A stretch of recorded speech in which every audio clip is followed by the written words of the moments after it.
सभी का हार्दिक स्वागत करती हूँ। विषय हिंदी।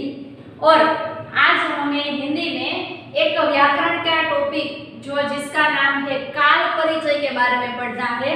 तो आपको पता है काल का अर्थ क्या होता है? तो काल का अर्थ होता है समय। गुजराती में भी हम बोलते हैं काल, जिसका मतलब होता है अगले दिन, लेकिन हिंदी में काल का अर्थ होता है समय। और यहाँ पे हमें समय के बारे में, आपको पता है ना, समय किसी की राह नहीं देखता, वे आगे ही आगे चलता जाता है, हमें भी उसके साथ चलना है। और आज हम यह काल के परिचय के बारे में ध्यान से पढ़ेंगे। देखना, यहाँ पे मैंने लिखे हैं काल परिचय।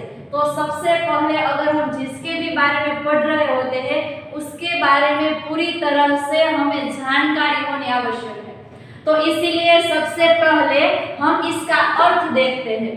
तो काल किसे कहते हैं, किस तरह विभाजित है, कितने काल के भेद है और किस तरह से आपको परीक्षा में प्रश्न पूछे जाएंगे, ये सब के बारे में आज मैं आपको बताने वाली हूँ। तो छात्र, यहाँ पे मैंने इसका अर्थ लिखा है, क्या है कि क्रिया के उस रूप को, क्रिया यानी कि जो हम क्रिया करते हैं, क्रिया के उस रूप को काल कहते हैं। कौन सा रूप है? जिससे उसके करने या होने के समय तथा पूर्णता एवं अपूर्णता का ज्ञान होता है। क्रिया के उस रूप को हम काल कहते हैं जिसके कारण हमें पता चलता है कि कब क्रिया पूर्ण होती है या कब अपूर्ण होती है, जिसके बारे में हमें जानकारी मिलती है या हमें ज्ञान प्राप्त होता है, उसे हम काल कहते हैं। फिर से देख लेना, काल हम उसे कहते हैं जिससे उसके करने या होने के समय, अगर क्रिया होती है या हमें कोई क्रिया करनी है एवं क्रिया पूर्ण हो चुकी है या क्रिया है वे अपूर्ण है, ये सारी बातें का हमें जो ज्ञान होता है उसे हम काल कहते हैं। तो अब काल का अर्थ जान लेने के बाद हमें देखने हैं काल के भेद। काल के मुख्य छात्रगण 3 भेद है। मुख्य भेद कितने हैं? 3। यहाँ पे मैंने लिखा है, आपको आता ही है, वर्तमान काल, भूतकाल एवं भविष्य काल। तो अगर आपको आते हैं और पता है, लेकिन फिर भी मैं इसका शाब्दिक अर्थ दे ही देती हूँ। सबसे पहले है वर्तमान काल। तो वर्तमान काल किसे कहते हैं कि जो क्रिया अब हमारे सामने हो रही है, जो शुरू है हमारे सामने, उसे कहते हैं वर्तमान काल। दूसरा है भूतकाल, जो क्रिया हो चुकी है उसे भूतकाल कहते हैं। और भविष्य काल, तो जो भविष्य में होने वाला है इसको हम क्या कहते हैं? भविष्य काल। इसके एक वाक्य में आपको बता देती हूँ। आप स्कूल आ रहे हैं, तो वे क्या है? वर्तमान काल, आ रहे हैं। आप स्कूल आने वाले हैं, तो वे क्या है? भविष्य काल है, आने वाले हैं। और आप स्कूल आ गए थे, तो वे क्या है? भूतकाल है। तो उसी प्रकार तीनों का जो अर्थ होता है, जो वर्तमान, जो हमारा समय शुरू है वे भूतकाल, जो बीत गया है वे, और तीसरा है भविष्य काल, जो होने वाला है, जिसको कहते हैं भविष्य काल। तो सबसे पहले इस काल के बारे में बात कर देती हूँ। तो हमें अब आज क्या देखना है? सबसे पहला हमारा जो काल है क्या है? वर्तमान काल। तो वर्तमान काल है, लेकिन फिर भी इसमें भी अन्य भेद पड़ते हैं। वर्तमान काल किसे कहते हैं? सामान्य, अपूर्ण। तो उसी प्रकार वर्तमान काल के भी भेद है, भूतकाल के भी है और भविष्य काल के भी है। आपको हमें कभी कभी ऐसा लगता है, हमें हमारे भविष्य के जानने की बहुत ही इच्छा होती है। हम किसी को पूछते हैं, बता ना मेरे भविष्य में क्या है? तो जो अगर आगे होने वाला है इसके बारे में बात करते हैं तो उसे भविष्य काल बोलते हैं। भूतकाल जो बीत चुका है, कहते हैं ना, कभी कोई किसी आदमी को अपने भूतकाल याद नहीं करना चाहिए, बीत गई सो बात गई। लेकिन ये जो हमारा वर्तमान है, जो इस स्थिति है, उसके साथ रहकर हमें चलना चाहिए। गुजराती में कहा जाता है ना, ભૂતકાળની યાદમાં, ભવિષ્યના પ્લાનમાં તમારું વર્તमान न भूलाए તે याद રાખજો। तो छात्र यहाँ पे हम सबसे पहले देखते हैं वर्तमान काल। तो वर्तमान काल, तो सबसे पहले वर्तमान का अर्थ देखते हैं, उसके बाद इनके जो भेद है, इसके जो उदाहरण है वे हमें देखना है। तो सबसे पहला है वर्तमान काल। तो वर्तमान किसे कहते हैं?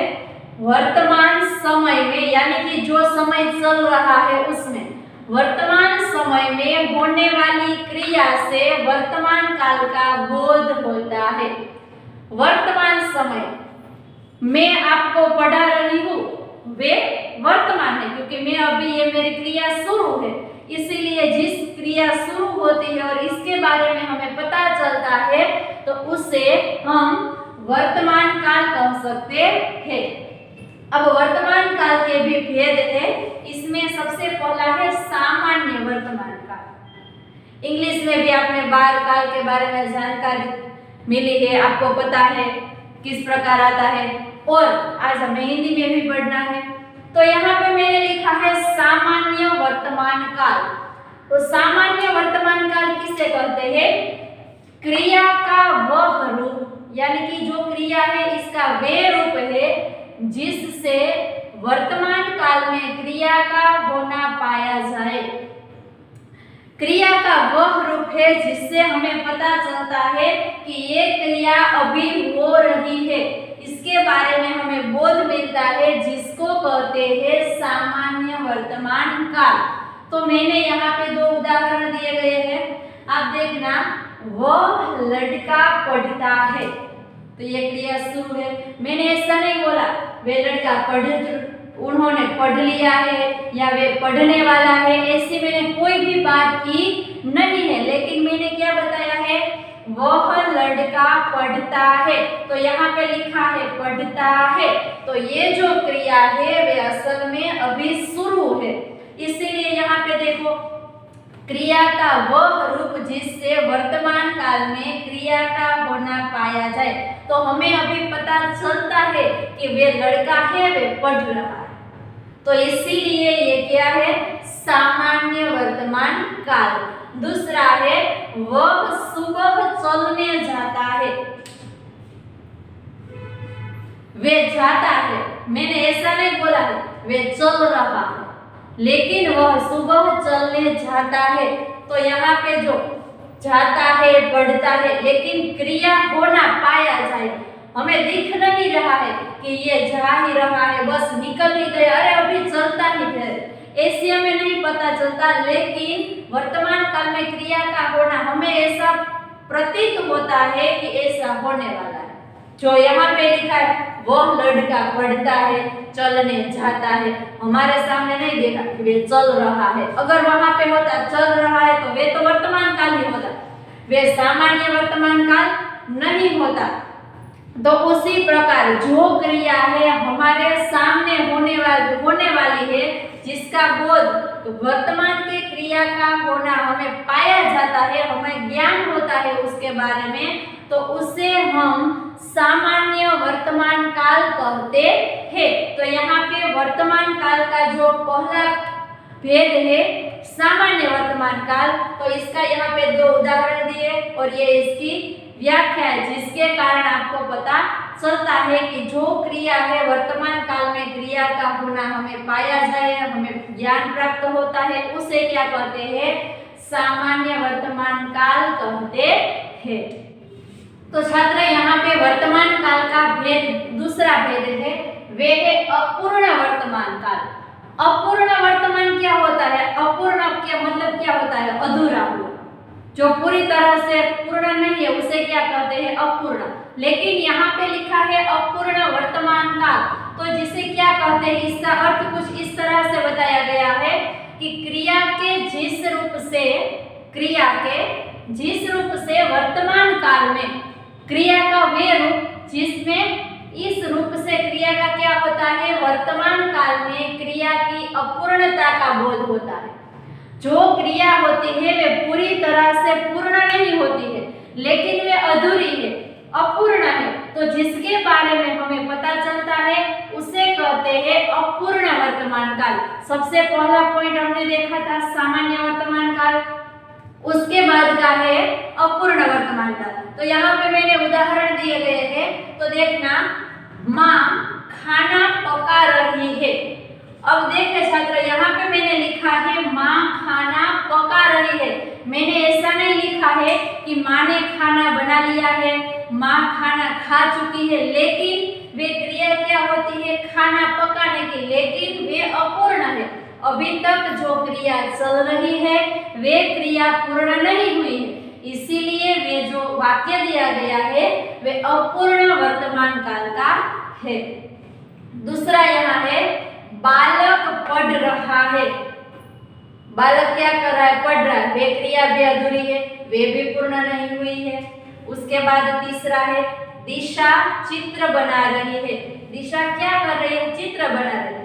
दिशा ने चित्र बना लिया है, चित्र बना रही थी, या वे चित्र बनाने वाली है, ऐसा एक भी वाक्य नहीं लिखा है। ले तो फिर से यहाँ पे देख लेना कि वर्तमान काल में, जो वर्तमान काल है उसमें क्रिया की अपूर्णता का बोध होता है। तो इस वाक्य से पढ़ने से हमें पता चलता है कि यह जो वाक्य है इसमें क्रिया है वे आधी अधूरी है। तो यहाँ पे तीनों उदाहरण है, खाना पका रही है, बालक पढ़ रहा है और चित्र बना रही है। तो ये जो तीनों की तीनों जो क्रिया है वे अधूरी है, जिसके बाद हमें पता चलता है कि जो वाक्य में क्रिया है वे अपूर्ण होती है, अपूर्ण होने का हमें बोध कराती है। तो वे जो काल होता है वे अपूर्ण वर्तमान काल बनता है। अब काल का दूसरा भेद यानी कि भूतकाल, जो क्रिया हो चुकी है यानी कि जो समय बीत गया है उसे कहते हैं भूतकाल। तो भूतकाल के भी तीन भेद दिए गए हैं। तो यहाँ पे सबसे पहले हम देखते हैं सामान्य भूतकाल। तो सबसे पहले भूतकाल पढ़ने से पहले उसका अर्थ हमें पता होना चाहिए। तो यहाँ पे मैंने लिखा है कि बीते समय में घटित क्रिया से भूतकाल का बोध होता है। जो क्रिया हो चुकी है, जो समय गुजर गया है, जो समय बीत गया है, जिसके बारे में हमें अगर पता चलता है तो उसे हम क्या करते हैं, भूतकाल कहते हैं। तो भूतकाल के तीन भेद है। तो सबसे पहला है सामान्य भूतकाल। तो सामान्य भूतकाल हम किसे कहते हैं, क्रिया के जिस रूप से बीते हुए समय का निश्चित रूप जान न हो। क्रिया हो चुकी है, उसमें समय भी बीत गया है, लेकिन जो क्रिया हो चुकी है जिसका निश्चित रूप है वे हमें पता न चले, उसे कहते हैं सामान्य भूतकाल। क्रिया तो हुई है लेकिन जो उसका निश्चित रूप है उसके बारे में हमें पता न चलता हो तो उसे कहते हैं सामान्य भूतकाल। यहाँ पे उसके उदाहरण दिए गए हैं। सीता आई, क्रिया तो हुई लेकिन आई, लेकिन हमें परफेक्ट पूरी तरह से पता नहीं कि सीता आ ही गई है। तो पूरी तरह से जिस बात का हमें पता नहीं चलता है उसे सामान्य भूतकाल कहते हैं। दूसरा है गीता ने पत्र लिखा। कब लिखा, किसे लिखा, कौन से दिन लिखा, वे कुछ पता नहीं, लेकिन गीता ने पत्र लिखा। तो जिसमें निश्चित रूप से क्रिया का पता हमें नहीं चलता है उसे कहते हैं सामान्य भूतकाल। तीसरा है गोपाल ने खाना खाया। कब खाया, कहाँ पे खाया, ये कुछ पता नहीं चलता, लेकिन ऐसा ही पता है गोपाल ने खाना खाया। तो उसी प्रकार जो क्रिया होती है वे पूरी तरह से जो जिस समय का निश्चित रूप जान न हो और समय का हमें निश्चित रूप जान नहीं पाए हो, जिसका ज्ञान हमें नहीं होता है, तो वे अनिश्चित रूप में है, तो उसे कहते हैं सामान्य भूतकाल। अब छात्र भूतकाल का जो दूसरा भेद है वे क्या है, पूर्ण भूतकाल। पूर्ण भूतकाल किसे कहते हैं, क्रिया के जिस रूप से बीते समय में कार्य की समाप्ति का पूर्ण बोध होता है उसे पूर्ण भूतकाल कहा जाता है। जो कार्य है वे पूरी तरह से समाप्त ही हो गया है, जिसका हमें पता चलता है कि नहीं ये कार्य है वे पूर्ण तरह से संपूर्ण हो ही गया है, तो उसे कहते हैं पूर्ण भूतकाल, यानी कि पूरी तरह से वे समय बीत चुका है। तो यहाँ पे उदाहरण दिए गए हैं कि मैंने खाना खा लिया था, वे क्रिया पूरी हो गई, मैंने खाना खा लिया था, तो पूरी तरह से वे निश्चित ही है और क्रिया पूर्ण हो चुकी है, तो जिसे कहते हैं पूर्ण भूतकाल। दूसरा है उसने देवदत्त को मारा था, उसने मारा था उसे, वे क्रिया पूरी हो गई। तो यहाँ पे जो भी क्रिया होती है वे संपूर्ण पूरी तरह से पूर्ण होने का हमें बोध कराती है। तो वे सब जो वाक्य रचनाएं होती है उसका समावेश हम पूर्ण भूतकाल में कर सकते हैं। अब भूतकाल का तीसरा एवं आखिरी भेद देखते हैं, तो वे है अपूर्ण भूतकाल। आपने पहले देखा सामान्य भूतकाल और इसके बाद पूर्ण भूतकाल जिसमें पूरी तरह से क्रिया हो चुकी है, और यहाँ पे है अपूर्ण भूतकाल, तो जिसका अर्थ होता है पूरी तरह से जो क्रिया है वे पूर्ण नहीं हुई है, तो उसे कहते हैं अपूर्ण भूतकाल। तो इसका अर्थ यहाँ पे दिया गया है कि अपूर्ण भूतकाल है वे किसे कहते हैं, क्रिया के जिस रूप से यह जाना जाए, क्रिया का वे रूप है जिससे हमें पता चलता है कि क्रिया भूतकाल में हो रही थी, लेकिन उसकी समाप्ति का पता न चले। हमारे सामने अगर वे क्रिया हो तो रही थी, लेकिन हमें पूरी तरह से यही पता नहीं है कि वे क्रिया पूर्ण हुई है या नहीं हुई है, तो जिसके बारे में हमें पूरी तरह से जानकारी न हो या पूरी तरह से इस बात का ज्ञान प्राप्त न हो, तो उसे कहते हैं अपूर्ण भूतकाल। यहाँ पे उदाहरण दिए गए हैं, गौरी खीर खा रही थी। हमें ऐसा पता है कि गौरी खीर है वे खा रही थी, लेकिन वे पूरी तरह से खीर खा गई या वैसे की वैसी छोड़ दी या उन्होंने खाई नहीं, वे हमें पता नहीं है। तो गौरी खीर खा रही थी, ये जो क्रिया है वे थी हुई, तो वे भूतकाल में हो रही, लेकिन पूर्ण तरह से उसकी समाप्ति के बारे में हमें पता नहीं है। दूसरा है मोहन अपने गांव जा रहा था।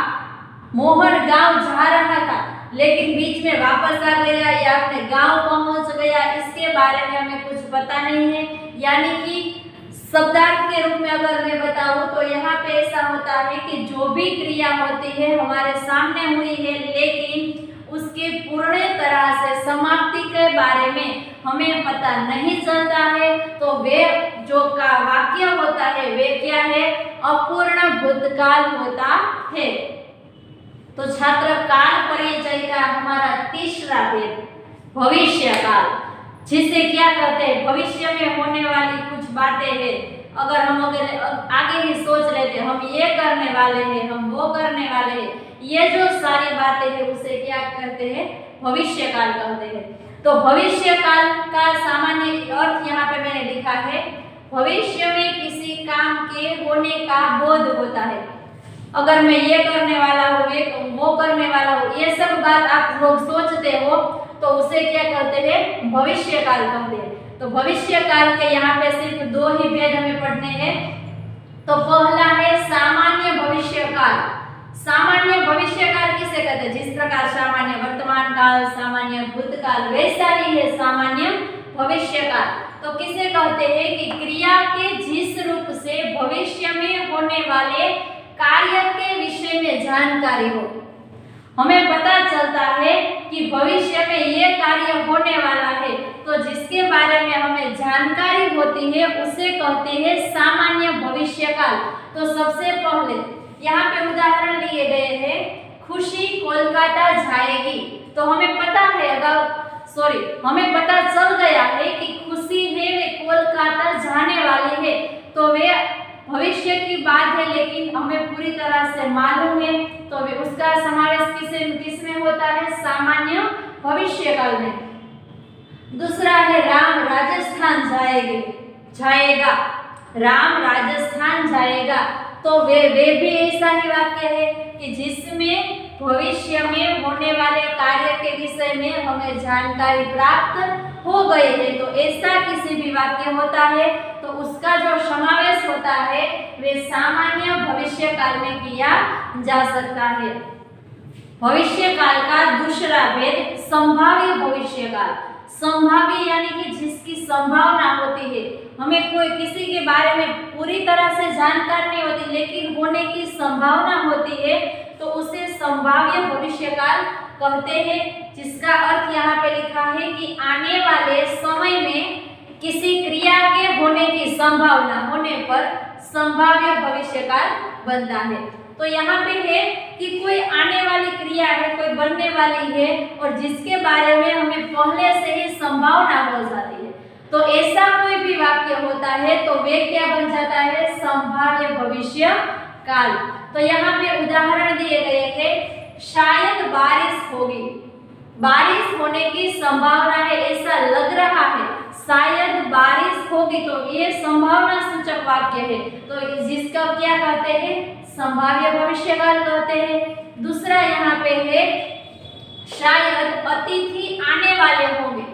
अतिथि का तो कोई पता ही नहीं है कब आ जाए, किसे कहते हैं अतिथि, जिसकी आने की तिथि निश्चित न हो उसे अतिथि कहते हैं। तो यहाँ पे हमें पता ही नहीं होता है कब अतिथि आने वाले होते हैं, कभी कभी ऐसी संभावना होती है, तो उसका जो अर्थ है वे क्या होता है, संभाव्य भविष्य काल कहते हैं। तो छात्र यहाँ पे मैंने काल के भेद यानी कि भूतकाल, वर्तमान काल और भविष्य काल के बारे में और इसके अतिरिक्त उनमें भी कई प्रकार के तरह के भेद है, लेकिन यहाँ पे जो जिस तरह से आपको प्रश्न पूछे जाएंगे उसी के आधार पर मैंने आपको पढ़ाया है। यहाँ पे काल का जो अर्थ है, जो परिचय है, यहाँ पे पूर्ण होता है और जो क्रिया, सबसे फिर से मैं आपको दोहरा देती हूँ, वर्तमान काल यानी कि जो समय हमारा शुरू है, भूतकाल जो बीत चुका है और भविष्य काल जो होने वाला है। इसी प्रकार इस तीनों काल के भेद के बारे में हमने अर्थ, उसकी परिभाषा, उसके उदाहरण, उसके आदि भेद, इसके बारे में आज हम लोगों ने जो चर्चा की है, तो कहते हैं ना कि हमें भी समय के साथ चलना चाहिए।